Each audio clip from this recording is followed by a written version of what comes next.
नमस्कार दोस्तों, मैं आपका दोस्त अरविंद और आप देख रहे हैं अपना YouTube चैनल माइक्रो इन नागल। और आज के वीडियो में बात करने वाले हैं कि एक एसएमपीएस बैटरी चार्जर और एक नॉर्मल ट्रांसफार्मर वाले बैटरी चार्जर में क्या डिफरेंस होता है। जैसा कि हम नॉर्मल ट्रांसफार्मर वाले बैटरी चार्जर का यूज करते हैं या हमारे घरों में जो ट्रांसफार्मर वाले इन्वर्टर यूज होते हैं उनसे बैटरी भी चार्ज होती है। जैसा कि यह ट्रांसफार्मर आप देख रहे हैं, यह एक चार्जर का ही ट्रांसफार्मर है और स्टेप डाउन ट्रांसफार्मर इसको बोला जाता है। इसकी यह जो वाइंडिंग है यह 12 वोल्ट की वाइंडिंग है और इस साइड में जो वायर आप देख रहे हैं यह 240 वोल्ट की वाइंडिंग है।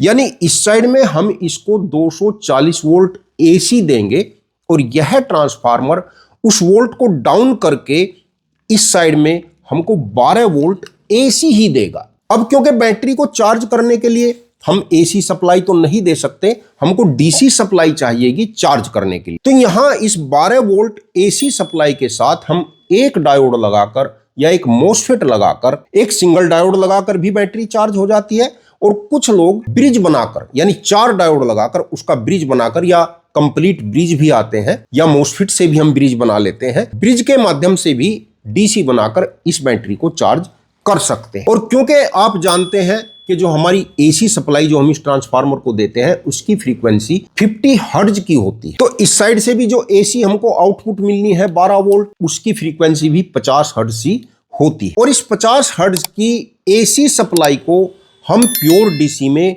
कन्वर्ट नहीं कर सकते हैं। हमको लूप के माध्यम से केवल डीसी सप्लाई मिलती है, प्योर डीसी सप्लाई नहीं मिलती है। और यदि हम 12 वोल्ट से इस बैटरी को चार्ज करते हैं तो जो हमारी लूप होती है वह 15, 16, 17 वोल्ट तक की लूप हो सकती है। यानी जब इस ट्रांसफार्मर से इस बैटरी को हम चार्ज करेंगे तो कहने को तो यह बैटरी 12 वोल्ट में है, लगभग 14 या 14.5 के आसपास यह फुल्ली चार्ज हो जाती हैं। लेकिन इसको जब हम चार्जिंग की लूप देते हैं वह 16, 17 या 18 वोल्ट की लूप हो सकती है और 1 सेकंड में वह हाई वोल्ट की लूप इसके अंदर 50 बार या 100 बार जाती। जैसा कि फिगर में आप देख रहे हैं, इस तरीके की लूप से या इस तरीके की डीसी से यह बैटरी चार्ज होती हैं।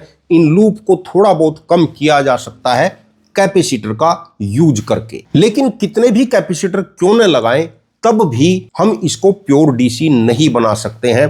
और आपने देखा होगा कि इस प्रकार के चार्जर से या इस प्रकार के इन्वर्टर से जब भी आप बैटरी को चार्ज करते हैं और आप अपनी बैटरी के किसी सेल का ढक्कन खोल कर देखेंगे तो उसमें आपको उबाल आता हुआ दिखाई देगा। और वह जो उबाल होता है वह एसी करंट की वजह से ही होता है। जो हाई वोल्ट की लूप बैटरी के अंदर जाती है उसी की वजह से वह एसिड में उबाल हमको दिखाई देता है। उबाल तो दिखाई देता है परंतु बैटरी की ग्रेविटी नहीं बन पाती है, क्योंकि प्योर डीसी करंट से हम इसको चार्ज नहीं कर रहे हैं। यह तो होता है प्रोसीजर इस नॉर्मल ट्रांसफार्मर वाले चार्जर से बैटरी को चार्ज करने का। अब बात करते हैं कि एक एसएमपीएस चार्जर से बैटरी को हम कैसे चार्ज करते हैं। इसके अंदर कोई नॉर्मल यानी आयरन कोर का ट्रांसफार्मर नहीं होता है, केवल इस प्रकार का एक सर्किट होता है। इस पर यह हाई फ्रीक्वेंसी फेराइट कोर में एक छोटा सा ट्रांसफार्मर लगा रहता है। यह कैसे कार्य करता है, क्या इसका वर्किंग मेथड। इसमें हम एसी सप्लाई देते हैं, जैसे कि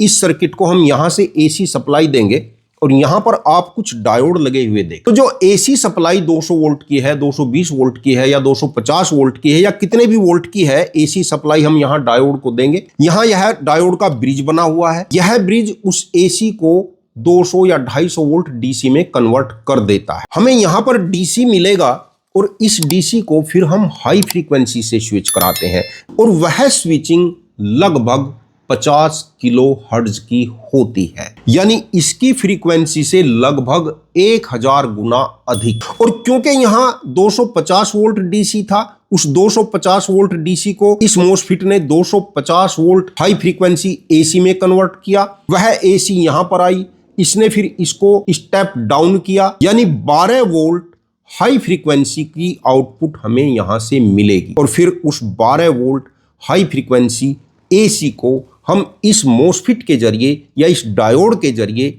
डीसी में कन्वर्ट करते हैं। एक कैपेसिटर भी लगा लिया है तो जो आउटपुट हमको मिलेगी वह लगभग प्योर डीसी करंट होता है। और जब हम प्योर डीसी करंट से बैटरी को चार्ज करेंगे, यानी अब बैटरी को हाई लूप का वोल्ट नहीं मिल रहा है, प्योर डीसी करंट मिल रहा है, तो बैटरी में न तो उबाल आएगा और धीरे धीरे उसकी ग्रेविटी बनती चली जाएगी। आप देखोगे कि एसएमपीएस के द्वारा चार्ज की गई बैटरी का बैकअप हमें अधिक मिलता है, जो कि अगली वीडियो में हम आपको लाइव डेमो दिखाएंगे।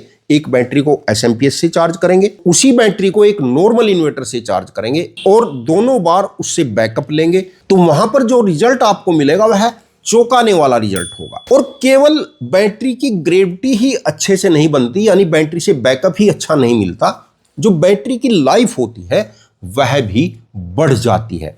क्योंकि जब इन ट्रांसफार्मर से डीसी बनाकर हम बैटरी को चार्ज करते हैं, तो हाई लूप वोल्ट की वजह से जो बैटरी की प्लेटें होती हैं वह जल्दी डैमेज हो जाती हैं। और यदि हम बैटरी को प्योर डीसी करंट से चार्ज करते हैं तो प्लेटें बहुत जल्दी डैमेज नहीं होती, बैटरी की लाइफ बढ़ जाती। और दोस्तों, इस प्रकार के ट्रांसफार्मर से बने हुए चार्जर या बने हुए इन्वर्टर एनर्जी का 40% तक लॉस करते हैं, जबकि इस प्रकार के एसएमपीएस चार्जर यदि अच्छी क्वालिटी का सर्किट बोर्ड है, कंपोनेंट का अच्छा यूज किया गया है, तो 95% से ऊपर इफिशियंसी हमें मिल जाती है। और दोस्तों, इन दोनों टाइप के चार्जर के संबंध में यदि आपके मन में कोई सवाल है, कोई शंका है, कोई सुझाव है, तो कमेंट में जरूर लिखना। वीडियो अच्छा लगा हो तो लाइक भी कर देना। और चैनल को यदि अभी तक सब्सक्राइब नहीं किया तो प्लीज चैनल को सब्सक्राइब करके बेल आइकन का बटन जरूर दबा लेना। वीडियो देखने के लिए आपका बहुत बहुत धन्यवाद। नमस्कार दोस्तों।